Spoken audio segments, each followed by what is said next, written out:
All right, welcome back to Bleav in Rams. I'm Jake Ellenbogen. Joining me as always, is our former Rams linebacker, Cameron Lynch. And we are going to be talking about the preseason. You know the preseason well.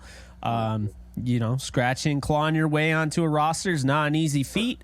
There's some good, there's some bad, and there's some ugly in regards to preseason. Some real ugly. But before we get into that, just want to let you guys know that BetOnline is your number one source for all your betting needs this season. Get the latest odds, lines, and matchup reports for baseball, boxing, golf, and more. BetOnline continues to be the fastest and easiest way to place your wagers, including live betting and your favorite casino and card games available to play right from your phone. Head to the website or use your mobile device to sign up today and get in on the action. Remember to use our promo code Bleav to receive your 50% welcome bonus on your first deposit.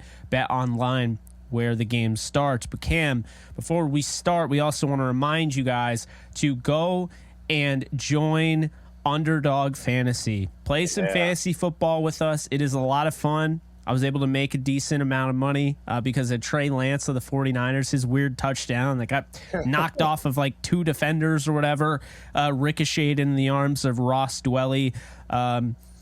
You could be that too. Yeah. So you can use our promo code Bleav in Rams. That's Bleav in Rams at the first sign up, and you'll get a 100% bonus match up to $100 if you use that code when signing up for Underdog Fantasy. So let's get into it, Cam. The Rams, Chargers, it feels like they play every year in preseason. Yeah. It's the battle for LA, but it's the most meaningless battle for LA ever. People get so invested in this. I'm like, it's preseason. Yeah. Like you had fans. I did a watch party. Okay, I can vouch. I had awesome fans, and I love you guys. But some of you guys were super negative, and I'm going to call you out right now because 34-17 in the preseason doesn't mean diddly squat. Not diddly. The only one that's trying to win a preseason game, the Ravens. They've won like 24 straight preseason games. They have not lost since like 2015. Okay, they're trying to. They also have a streak. Yeah, and also too, like if you're in a quarterback like battle, like that's when it makes a lot of sense. Like keep the streak alive, and if you're battling for position at quarterback spot, but the Rams specifically, we got Matt locked in, so at this point we're pretty good. So let's take it easy here. Exactly. Well, just take it easy, man. Yeah. So preseason, right? The Rams fell to the Chargers. Doesn't matter. 34-17. Stetson Bennett. That was the big highlight of the night was Stetson Bennett. Starts off the drive kind of slow. Almost there's two picks at the beginning. Yeah. Then he works his way into throwing a touchdown pass to Puka Nacua, who you and I have been talking about because Puka. he's killing it in camp, and then he brings it over onto the gridiron and is killing it, in a preseason game. So Cooper Kupp Jr., let's go. Wow. It's a lofty praise there. I've heard Robert Woods, but if he turns into 1,900-yard Cooper Kupp, did the Rams steal him. He won the Gatorade Player of the Year. He balled out. Come on, man. I'm going to call it now. I think he's going to be a Cooper Kupp Jr. I saw a couple of clips of Cooper, talking to him on the sideline, showing him his skills. So he's returning punts. I think Cooper Kupp, when I was playing at the Rams, I have a feeling that Cooper Kupp returned a couple punts and kickoffs when he first got to the Rams. So I'm going to call it here, Jake Crystal Ball. Puka Nacua is a Cooper Kupp Jr. Camstradamus over here. You heard it here first. Hey, heard it here first. Let's go. So here's the thing, all right, with the Rams. Stetson looked good. He had his moments. He looked good. He was one of the best rookie quarterbacks that played this past week in preseason. No doubt about it. He was better than CJ. He was better than Bryce, albeit smaller sample size for some of those guys, but he was better. Then Aiden O'Connell came out and was the best quarterback probably by far of the rookies. Yeah. But Stetson had a lot to work on and build off. And I'll say this right now, Cam, and I'm sure you probably noticed it. I'm glad towards the end of the game, Stetson was kind of starting to realize, man, my speed isn't going to translate to the NFL the way I thought it was. Because trying to get around the corner, getting off those edges, it's like you don't realize when we say it's just college, we're not trying to be jerks about it. But it really is just college because you do have those really good athletes. Like you do have I don't know if you saw Jalen Carter playing for the Eagles. Oh my God, looks like he's going to be a behemoth. But you do have guys like that. You have Nolan Smith also from UGA. But for every one of those guys, Aaron runs a 4.6. Like, come on. Yeah, like for every one of those guys, though, you do have a guy that ran a 4.9, a 5, isn't going to make the NFL, and isn't chasing down Stetson. It's why he's able to run like that in college. The NFL, you have a bunch of guys that are around the 4.6, 4.8s, and it's like 4.8 being like slow in the NFL, which, I mean, that would be considered fast on most teams in college. And so, look, the way I see it is this. Stetson has a lot of work to do, but he's not as far off as the haters would imagine him to be. No. He made some nice throws in the pocket. He can work off script. The offensive line wasn't great, and we're going to talk about that. But there were some bright moments. I want to get to Logan Bruss, because he is also a guy that is getting a lot of flack, a lot of heat. But we just talked about it Off the Edge when we recorded it. Logan Bruss, his whole goal was to get out there and get right mentally, get back into football shape, not physically necessarily, but mentally. And it's easier said than done, folks, because there were people criticizing his every move. And I'm like, this guy hasn't played since last preseason. It's been a full year since the last time this guy stepped on a football field. And to me, I thought it was a fine debut. He starts off slow. Man, Brett Rypien probably isn't his biggest fan after that, because that guy was not able to throw the ball when, you know, you're seeing Logan Bruss get like ragdolled. But as the game went on, Bruss got better. Bruss got more comfortable. And I think notably speaking, you look at the touchdown pass to Puka Nacua, Cam, and he's on the right side. And look, can we stop saying that, like, and acting like offensive linemen have to stonewall every possession? You just have to make sure that you can keep this guy away from that guy and have him throw the ball before he gets there. And I understand that's really like an oversimplification, but that's about as simple as it is in simple terms. Okay. Yeah. And I thought he did a nice job on that play, you know, where he was able to kind of round out that, like, that arc. So, you know, the edge defender wasn't able to get near Stetson. And Stetson, of course, did some work, stepped up in the pocket, you know, showed some poise and threw a dart to Nacua. But, guys, I mean, he's not, like, Bruss is not perfect. He's a rookie that didn't get a chance to have a rookie season. He didn't have a chance to fail. He immediately goes out there, he tears his ACL. So now he's back, and we're going to have to, like, wait to see what we have in him. There are people already calling him a bust, Cam. A bust. That's crazy.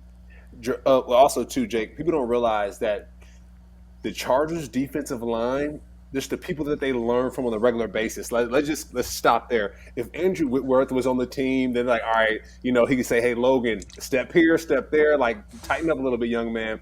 But the Chargers, they got Khalil Mack on the other side. They got guys that can, Morgan Fox, right? Sebastian Joseph Day, that played for the Rams, that could tell them, hey, this guy over here, he's not good at this. And so when you think about it, just the Chargers, they're pretty loaded. They have a good defensive line. Tui Pelotu coming out of USC, playing, you know, Chargers, Rams. He's turned up. He did a good game that game. So let's just give some grace there, right? Give some grace. But the takeaway is, Jake, is keep your quarterback clean. You talk about Brett Rypien, the way he played. I thought he looked excellent. At first, when I was watching him, I was like, is this Stetson? But no, it's like, okay, this is number. I was watching from a distance a little bit, so I couldn't see, but Brett looked excellent. I'm not going to lie. Brett looked excellent. Stetson, when he stepped in the game, he almost threw 2 interceptions that were dropped. So that kind of like, okay, it's like, okay, well, welcome to the NFL, young man. Like, you know, he figured it out along the way. Anthony Richardson, I feel like, had a similar type of game where he threw some passes. Of course, Anthony Richardson from the Colts threw some passes, and it was like, ooh, like, don't show those flashes from UF, because I actually talked to someone. They were like, oh, I was like, what do you think about Anthony Richardson? They were like, I don't know about that, you know, because at Florida, like, he threw a lot of interceptions. Whatever people want to say, these young quarterbacks, is preseason game 1. They don't have the starting offensive line, their starting players, that starting firepower, they don't have it underneath them. So let's give these guys some grace. Let's see how they progress as they continue. But, Jake, I do want to call out, I know Stetson Bennett balled out, but Brett Rypien, he looked good, man. He looked clean. His exchanges from the snap to the finish, he looked really clean. So I'm curious. We got 2 more games left in the preseason. So let's see how it finishes up. But yeah, it was an exciting game for sure. Yeah, I mean, I think what it comes down to with Rypien is that they didn't really let him throw the ball. He had 6 throws, completed 3 of them for 11 yards. Like, I saw some things I liked, but I didn't see enough to really be like, yeah, he looked really good. But we'll see what ends up happening there. He started. Maybe Stetson starts week 2. This upcoming week, and you have a battle there for QB2. I think they might keep both of them. I don't know, but this is what I'll say. Zach Evans looks like Cam Akers. Like, I think they drafted Zach Evans to be Cam Akers' replacement. When I was watching him run, I'm like, yeah, he's got kind of that same, Cam isn't a power back, so to speak, but he's got some power to him. Yeah. Zach Evans, coming out of college, I always kind of looked at as, he had the speed, but he could finish runs, like give you that extra, like, I'm going to punch you in the mouth right quick, And so I think I saw that, as well as Ronnie Rivers. Like, neither guy got in the end zone. Royce Freeman did. I thought Royce was solid. He still definitely has a shot to make the team because of pass pro. Those two came off the field on 3rd down in passing situations. They were like, put Royce out there. We're not even going to risk anything here. But Ronnie Rivers looked really good at creating yards that simply weren't even there, like making guys miss. He had a nice 15-yard run that I want to give grace, in your words, to Tremaine Akram, who's he's looking like he's going to end up being one of the starting guards this year for the Los Angeles Rams. He's made significant strides. Clemson guy, late round pick.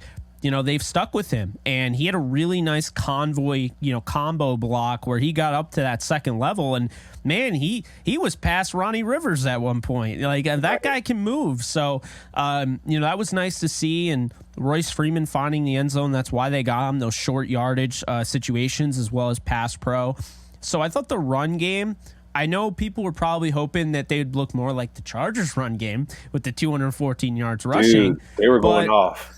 But, man, 24 for 99 is not bad. 4.1 yards per carry is not bad. It's not great, but it's not bad. They did have a touchdown. They had a 15-yard scamper. I think this run game right now is just, it's lacking in identity, which is to be expected. Who's going to start on the offensive line? I mean, I feel like I turned around and all of a sudden Avila's out for the game. They're just like, all right, we've seen enough. We don't want to get him hurt. He's going to be a big part of the offense, to be fair. Yeah. So it's kind of hard to get going when you have guys coming out and coming in and moving guys over and whatnot. But speaking of moving guys over, we talked about him on Off the Edge. And we talked about him. I believe we talked about him on here. He was one of my guys.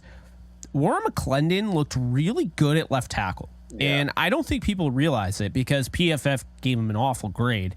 And I don't know why. I thought he was stout at left tackle. And that's a good sign for the Rams. There's a lot of this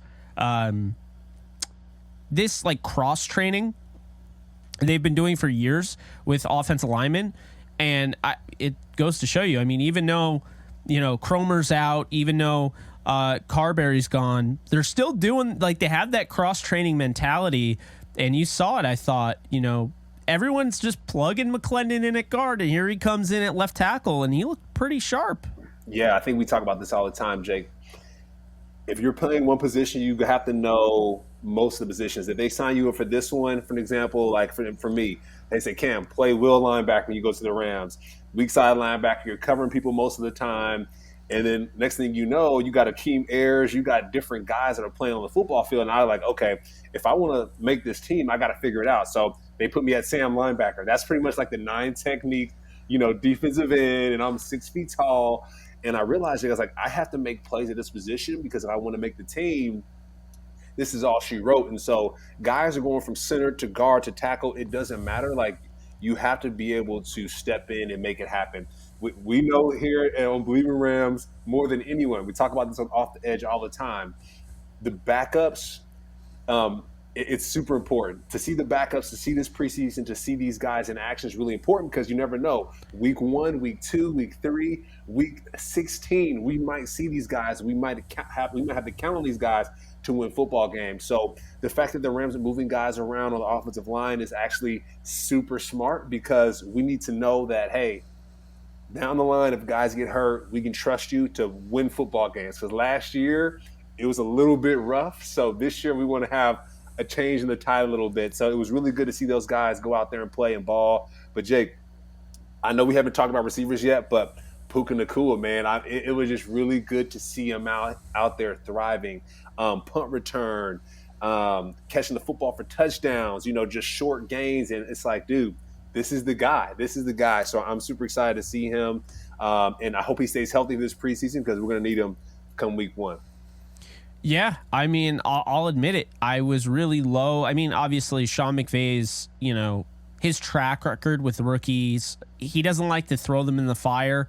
Normally on the offensive side, defensive side's happened. I mean, Jordan Fuller, 6th round pick. But, I mean, he doesn't like to throw really anybody in if they're not ready. And Puka Nacua looks like he was ready. I mean, I told you when we were watching Jaron Hall tape, I'm like, dude, this Puka Nacua keeps making plays. He's going to be a problem. But, I think it was just he looked like just way more seasoned than a rookie should. Yeah. It was his release package off the line of scrimmage. It was just the way he was contorting his body to really sell the route.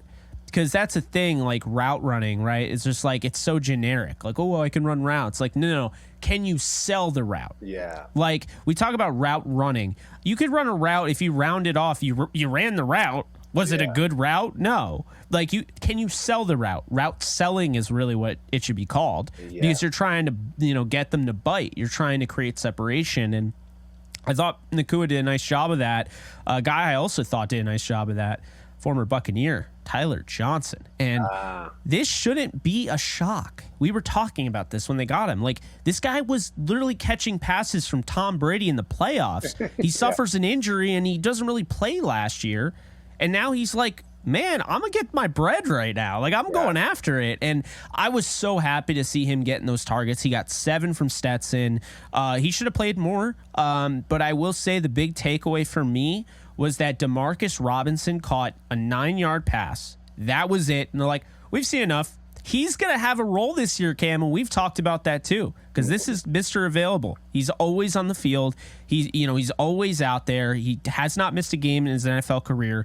Guy that just looks for work in the the blocking game, but he's not too bad as far as a receiver either. He's taken a back seat. But I could see him emerging in this receiver room. I could see Atwell. I could see Puka Nacua. I think people are sleeping on this receiver room. We've talked about it. I think they are. And Tyler Johnson is going to make this really difficult for the Rams if they were going in this like, yeah, we'll keep 5 receivers. Everything will be good. Be like, crap, we got to keep 7, don't we? Like, yeah, it's going to get to that point where you're like, Skoranek, like, do we need? Yes. Okay. And look, DeMarcus, obviously, and Puka. It's like, Lance McCutcheon, by the way, with his 28 yards, is now the all-time leading receiver in Rams preseason history. But he's not. I don't think he's going to make the team because Tyler Johnson. I mean, that catch and run, man, that set them up for that scoring drive. He impresses me. It's just like, his wherewithal to stay in bounds near the sideline, the nice sideline throw that Stetson put on the money. But I liked him for possession, and I liked him because he can sell some contact as well. He's good at that. He got the call against the Packers to send him to the Super Bowl, essentially. So, you got to give him props. He knows how to be a receiver. He knows how to, sell the route, but also maybe sell a little bit of contact as well. And I think that's what's going to keep him in the league. And, I think the Rams, they're not going to let him go. No, he's a champion. I mean, you go from one champion to the other one. So, at that level, what your guys need. And you talk about Lance, like this training camp, this preseason, he's going to need it. And like people say, I know before we were like, hey, take it easy on the preseason. I think that's for the guys that are at the top that are starting. But the guys that aren't at the top, it's free game. And so he's going to need to play his best ball because he's not only trying out for the Rams, but also for these other teams. And then with Tyler, he's a champ, man. He's a champ. He knows what they need, and the Rams need to get to that point. And so you talked about Puka Nacua, how he seemed more seasoned. Well, I would think that Tyler in that Cooper Cup were saying things to him throughout training camp, even before he got to the Rams, and like, hey, like, you're going to be a good player in the league. You're coming to the Rams. Let's give you the download right now. Like, And I'm sure, too, with Cooper Kupp being hurt, there's just more time for Puka to get better and better. And so it's showing, Jake, I talked about, I'm a special teams guy, so I was paying attention to the Rams special teams. And Puka, he made great decisions when fielding the ball. And a lot of times, too, Jake, coaches want to know if they can trust you or not. What decisions are you going to make, especially with that punt? That's extremely important. I saw a couple guys, I think from the Bears, muff punt, right? He's like, they're making silly mistakes and silly decisions. So preseason is the time to do that, but it's really cool to see Puka making elite decisions so early on. And so that was really good to see. But I also want to talk about this Rams special teams, Jake, because Puka Nacua doing a great job on the return side, but the Rams punt team now gave up a touchdown in a preseason game. That's a major no-no, bro. Because like the guys who missed the tackles, teams are going to be looking at that like, hey, who gave this touchdown now? What does that look like? Of course, the punter, right, punting the ball in the middle of the field, big no-no because you get that was one of your sleepers in the coming out of the draft at TCU, Darius Davis. Darius showing wheels. That dude was a streak of lightning. You saw him, and you're like, and especially like if you had a one of those illegal streams. I did not, but he probably was a streak of lightning. He probably was like, it buffers, and then it's like, phew, like where'd he go? Bro, like. And it was cool. I saw some of the pictures after the game. A lot of TCU guys were at the Chargers. That is cool. A lot of Bulldogs were at the Rams. So that was cool to see them kind of come together and see those guys show out because such a weird connection. Like, where does that come from? Like, yeah, like TCU. Yeah, like Texas Christian, LA, like duh, right? Like, To be honest, though, we talk about the business of sports a lot of the times, business of football. It's the people at the front office. The players get all the visibility, but it's the folks that are behind the scenes kind of, what do they say, cooking the food, making the sausage that kind of make things happen. And that sausage just happens to have a lot of TCU folks in it, and UGA folks in it. So I guess so. Yeah, that's that. But the Rams special teams got to tighten up, Jake, because we talked about this last year. God forbid Matthew Stafford goes down. The offense, Stetson Bennett is going to have to move the football down the field, which is great, but the special teams are going to have to score points. Each game is decided by 2 or 3 points. The special teams has to show up. So hopefully this week they're working on that and they don't allow another touchdown, Jay, because I take pride in that. As a former Rams special teamer, I didn't like to see that. I don't blame you. That was not a good performance on special teams. There was, I believe, I don't know if they gave him a fumble, but there was a muffed punt from Xavier Smith. I was bummed for him because he doesn't get a chance to get in the receiving room at all. Didn't get on the stat sheet. And he has 2 returns for 0 yards. So it's like this guy really was trying to make an impact. And I think there was definitely some jitters. I mean, don't get me wrong. Like the Chargers punter, J.K. Scott, was not making it easy. He got some hang time there. Yeah. And whatever spin on the ball he had, like the first time, Xavier Smith was like, "Oh crap! Like what was that?" Yeah. And so, speaking of punter, I thought Ethan Evans looked as advertised, 51.3 yards average, which is almost 8 yards more than J.K. Scott. To put it into perspective, 2 inside the 20. He had 1 touchback. He had a 62-yard punt cam. He punted 6 times. Tanner Brown scared me. And we'll get to the defense in a sec. But Tanner Brown, I'm not hating on the guy. First off, he liked one of my posts, so shout out to him. But I'm not hating on him because he is a rookie kicker, UDFA. Okay, I'm just saying, be careful, Rams, going down this road. We saw this with Sam Sloman, okay? We saw this.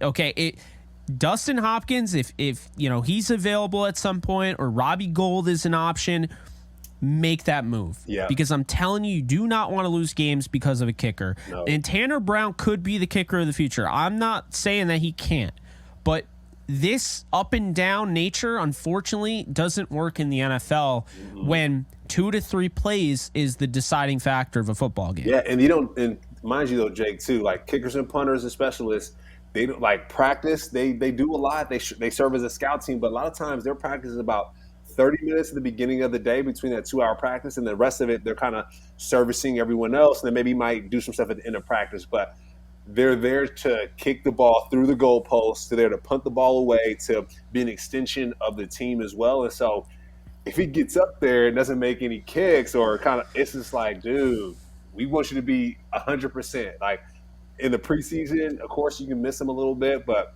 hey, man, game 2, game 3, if he's doing the same thing, like you said, Robbie Gould, hello. Hey, speaking of Robbie Gould, the Rams fans will get a kick out of this. The 49ers third-round kicker, I was telling you, wasn't a good pick. Jake Moody misses his first kick in preseason, and they spent a third-rounder. So if you at least say, to an extent, you could say, okay, like with the Rams, they got Tanner Brown, UDFA. They didn't give up. They did not give up a third-rounder, and they got their punter late in the draft too.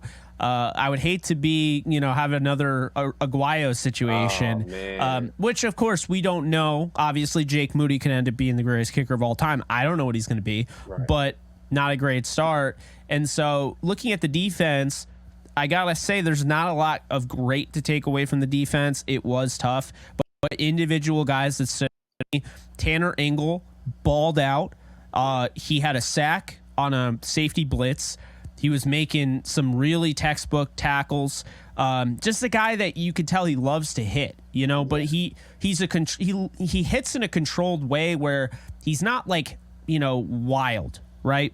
Yeah. You talk about those like power pitchers in baseball who have like the wild motions. It's like, oh, that's great that you throw 104 miles an hour. Can you put it in the strike zone? Like, you know what I mean? Right. That's the thing is like with Tanner Engel, I felt like he was controlled. I feel like this guy has a chance to make the team. He's had a good camp by all accounts. He impressed me in that one. Kelechi Anyalebechi is still one of my sleepers to make this roster at the linebacker spot. I like Quentin Lake, obviously. He didn't play a ton because he's going to have a role this year. Jordan Jones looked good. I thought Keir Thomas and Daniel Hardy getting in the stat sheet on the sack side of things, that was nice. Byron Young had a sack taken away from him. Van Valkenburg had a huge stop on third down that kept the game alive at one point. I know it sounds crazy because they lost by 17, but this was a game that at one point looked like the Rams could take over and win. But I mean, I'd be going crazy if I didn't mention Trey Hodges-Tomlinson. I mean, come on now. He was phenomenal. I think I understand it's preseason. I don't want to go overboard here, right? We've said we're not going to overreact to preseason, but this guy has been unfairly put in the box that he is just a slot corner. He is just a nickel corner. He can only play inside the numbers. That is BS. Yeah. And he proved that. He can play on the boundary. And I didn't see Darion Kendrick out there, and I think it was more because of the injury and less about him being that much of a lock to start. I heard he had a good camp until he got hurt, and I know they're high on him, but do not be surprised if the starting corners are Ahkello Witherspoon, Jacoby Durant, and Trey Hodges-Tomlinson at some point down the road this season. I'm just saying right now, they got him the 6th round. That wasn't like, oh, he fell because this and this. No, it was like, no. You 32 teams messed up 5 rounds in a row. Mm-hmm. And then the Rams were just like, oh, he's still there. We'll just pick him because we have 14 picks. I don't even know if I'm giving the Rams credit for that because it's like you had 14 picks. Of course, you're going to pick Trey Hodges-Tomlinson in the 6th, So, yeah. He like you said, I got my notes here. This guy, Jake, is 5'7". I said he is nice. There was a bomb on the side of on the sideline going to Quentin Johnston, I think it was, and it was Tomlinson and Johnson 1-on-1, 5'7" versus 6'7". I mean, he's not 6'7", but he might as well be, right? Yeah, I mean, incomplete. Incomplete. What's that they do? The DBs that kind of throw their hands in the air. Yeah. Well, that's like a meme. Like the ball will be like way over the guy's head. They're like. Hey, but you got to do it though because you're on an island at the end of the day. So each rep matters, and if that ball, I feel that. If that ball sails over a little bit, or there's any type of incomplete, you count it because one thing they will count is a catch, and if there's a catch on you as in a defensive back, then it's a tough day in the office. So you got to count it all. But man, Trey, the fact that he was playing against his uncle's former team as well, the first game of the preseason, his first game, and he balled out. That's an excellent story, Jake. I don't even know why that's not even written in any headlines or anything like that. Pretty crazy. It's pretty crazy. So I have him as, to be honest, I don't know if I had him as a sleeper yet for our Rams team. I got to go back and see, but he's my sleeper, Jake. He became one of my favorites. To see him play at 5'7", he's going to find a way on his team. And what I will say is, a guy that stature wanting to make the team, special teams is going to be the way to go. He's not going to be in the starting lineup, but he's going to have to show up at the gunner, at the vice on the other side of the gunner. He's going to have to make big plays on special teams, similar to Rodney McLeod. Safety, he's not a starting safety, but he shows up and shows out. So we'll see. I got my fingers crossed, but Tomlinson, he showed up nicely at the preseason game. Yeah, and then late round pick also, Jason Taylor II comes out almost immediately. It didn't feel like he was in the game long, so that tells you how much they value him. Yeah. A rookie not playing that long, that's interesting. Yeah. So, look, I think, if you look at the defense as a whole, it was abysmal. Giving up, 8.4 yards per carry for running backs is I call it porous, Jake. It was it felt like a sponge, like things were just SpongeBob. Yeah, SpongeBob defense. Get that SpongeBob defense out of here. Yeah, But Aaron Donald's not playing, so you don't have Aaron Donald, you don't have Ernest Jones, you don't have Jacoby Durant, Ahkello Witherspoon, yada yada yada. Yeah. But that's why we look at it in terms of, and it's, I guess that's the issue I have with preseason, and why I don't get as excited for it as some other people. It's the least team football game imaginable. Yeah. It's really an individual. I'm trying to make the roster. Yeah. You're still playing as a team, and you've played preseason games, but you have to admit, it feels a little like me, not we. Yeah, right. Big time, and especially being on Hard Knocks, Jake. Like, I'm over here dancing, and I would dance during the regular season, but I'm trying to make the team. Like, and the playbook is super watered down. Like, I'll try to break it down like this: the preseason playbook for offensive coordinators and defensive coordinators, if you have like a 101 to like a 501 type of like 101, 201, 301, it's your 101. They're not trying to give anything up. It's like playing a card game, like playing Uno, right? Like, you don't want to sit behind a mirror. You don't want to sit in by a window because people are going to be seeing your cards. Like, you don't want that. And so preseason, the playbook is minimal, and they want to see guys compete. That's it. So like you said, it's very individualistic rather than team game. So. And, for the love of God, if I hear another, Raheem Morris's defense is getting shelled.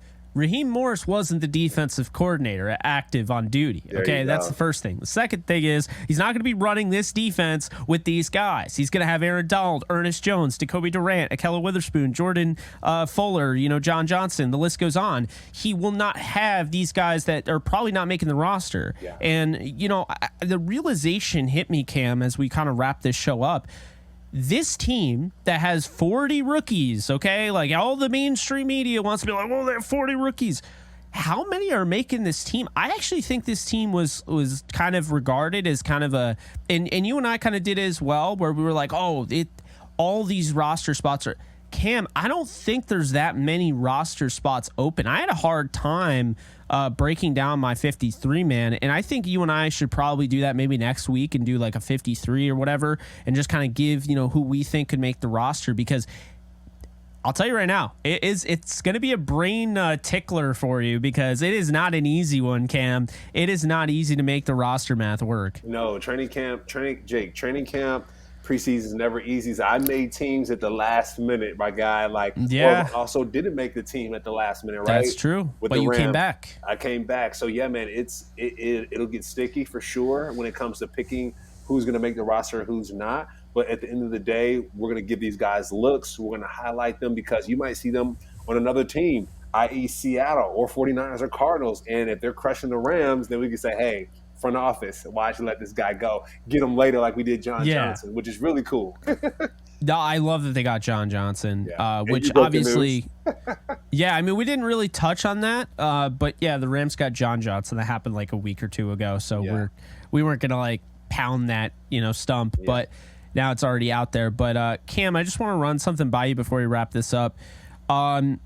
Is it fair to say that with all of these players that, like, for instance, like a Laurel Murchison, right? He gets cut like mid-season. Like, he was a lock to make the Titans roster, but maybe it was an oversight. Like, is it fair to say that, like, they almost overanalyzed the 53 going into this season, and it's easy to do that. And then when the bullets are flying and you have a record and you have an idea of how good certain teams are and the different matchups and what you need and what you don't need, at that point, it's easier to make those decisions on the fly, because it almost seems like, Cam, like there were years like when they cut you, I was like, what were they thinking? Because then all of a sudden they sign you like right after that. And I was like, see, I was right. Yeah. I knew like you were going to make the team, but you didn't make the team when it initially came out. So that's like the big thing. Like, oh, Cam didn't make the 53, but then you're starting, you're on the special teams unit week 1, week 2. Do you see what I'm saying? Like, is that fair? Like, to say like coaches seem to like almost overanalyze, overdo it for that first like big cut down, and then like after that's done, it's almost like, all right, we got that done. Now we can kind of be a little bit more composed and make better decisions and so forth. What do they say? Hindsight's always 20/20. You know what I mean? It's so for me, true. When I was with the Rams, like I got let go of the Rams, went to the Buccaneers, and then came back to the Rams. I would say maybe later, a year or so later. So, yeah, man, I think at the end of the day, for cut day, they have to go with what will make them win early on. I think it's really important. So maybe those first couple games, who can we take right now to win these games? But as soon as cut day finishes, though, Jake, they're getting guys from other places. So to be honest, I don't think they look into the cut day. They look with a microscope and everything like that, but not too much, because they're getting guys from different places. So, to be honest, guys who are looking to make the team, I wouldn't put too much in the cut day, because if you put your best work out there, you're gonna find a place somewhere. So, I wouldn't say so. I wouldn't say they put too much into it. I think, like, you look at Darius Williams when he got cut by the Ravens. I mean, it's just another one of those things. Like, he easily makes the 53, but then Jimmy Smith comes back from the suspended list or whatever, and now he's on the 53, and they have to make a corresponding move. So they're like, we already have 6 or 7 corners, so they cut Darius Williams. Now he goes on free agency. They're like, okay, or waivers, and they're like, oh, well, he'll get through waivers, and then we'll put him on the practice squad. The Rams are like, no. Yeah. And then they pick him up. He ends up being a starter for them, and goes and he plays in the Super Bowl. He wins the Super Bowl. He gets paid by the Jaguars, and it's kind of like, it goes to show you, sometimes those things happen. The Rams have had like suspensions. It seems like every year there's a suspension, or like a player's going to start the season on the PUP list, and it's like, so it's almost like it gives you kind of the false reality of, I've made the team, but 4 weeks from now you're probably going to get cut regardless of your performance. And I think that's just kind of the real, that's the sad truth of it. And I think, kind of looking at you, for instance, it's like, there were times where, okay, you didn't make the initial roster, but you came back. And I think that speaks more clearly, because at that point, more composed, have an idea of like what you're missing. It says a lot about you, because teams don't just bring guys back that they're familiar with like people expect. That's not like a common thing. It happens, but it's not as common as you would expect. So you clearly had a lasting impression on that Rams organization, my guy. Yeah. And also, too, like I think you mentioned it, just because you make that 53 that first time, you said in 4 weeks, like it won't even matter, because they might have to make some moves that has nothing to do with you. It's because they got to create space. And one thing that John Fossil, I know we're about to wrap this up here pretty soon, but one thing John Fossil always told me, my special teams coach for the Rams, we call him Bones, he's with the Cowboys. He said, it's tough to make the NFL, but it's even tougher to stay in the NFL. So he told me that when I made the team. He said, Cam, good job, you made the team. You and another rookie, Bryce Hager, good job.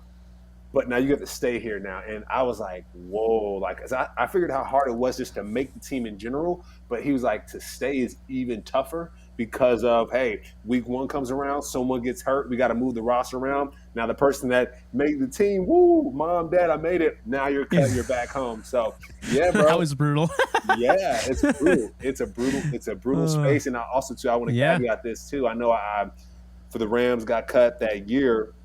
But most of the years that I have stepped into the football field, I made the team, when I played. So, man, my takeaway for this is, for guys that want to make the team, be a great person. be kind. Like, be kind and work. Of course, work hard, but just be kind. That's number one, Jake. Because working hard, that's a given. Everything else is a given, but we forget to be kind. In training camp, people are getting cut. You're gonna be on edge, but just be nice in that building, and it'll pay off. From a person that's been there before, just be nice to people in that building, and it'll pay off. I love it, Cam. And I can attest to you as a person. We actually were able to meet. A lot of people already know this, but we were able to meet in New York, and that was great. And I can just say, without a doubt, Cam is exactly the type of person he is on this show. He is that guy in person. One of the most kind. Speaking of kind, one of the most kind people I've ever met. Down to earth, happy go lucky. Always got a smile on his face. Yeah. Cameron Lynch, everybody. All right, man. I appreciate you. I know we do birthday shout outs sometimes. It was my birthday last week. I saw you. It was, hey, happy belated birthday. I mean, I told you already, but, for those people, drop in the comments section wherever you're seeing this. Just throw a happy birthday Cam or a belated birthday Cam. Appreciate that. It'll go a long way. Love. I appreciate that, my guy. Absolutely. So that's going to do it until, we have another preseason overreact to. Yeah, I mean, it is what it is. I'm just being honest. I didn't think we were going to go this long, but we had more than I expected to talk about. So, we hit on every. If you guys have any questions, maybe we can hash that out in the next episode. But that's going to do it for us. I'm Jake Ellenbogen. He is Cameron Lynch. You can go follow me at JK Bogan on pretty much every platform. You can follow Cam at Cameron Lynch 50 on pretty much every platform, if I'm not mistaken. And, that's going to do it. We'll see you guys next time, and go Rams. Vamos Rams. Let's go.